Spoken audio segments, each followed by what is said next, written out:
Serangan besar yang dilancarkan pasukan Israel ke jalur Gaza memicu kecaman keras dari Forum Sandera dan Keluarga Hilang pada Rabu 19 Maret 2025.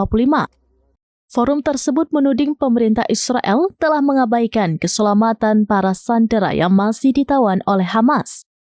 Para keluarga sandera menyatakan bahwa mereka merasa pemerintah Israel telah menyerah dalam upaya pembebasan tawanan.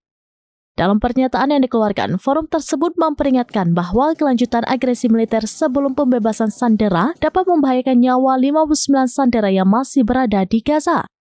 Keputusan Israel untuk kembali melancarkan serangan ke Gaza menimbulkan gelombang protes.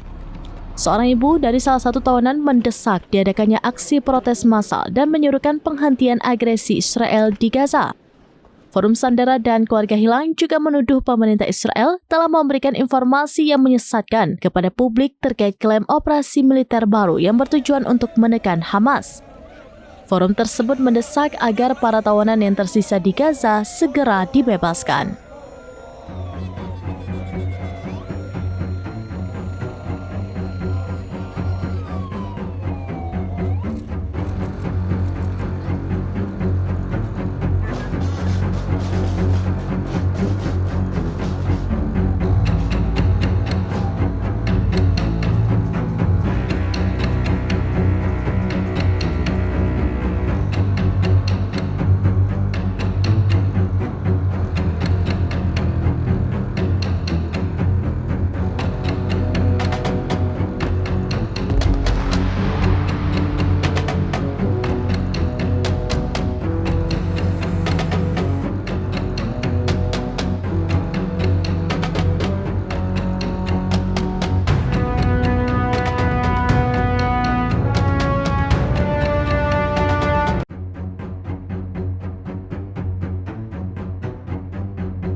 Download Tribun X sekarang, menghadirkan lokal menjadi Indonesia.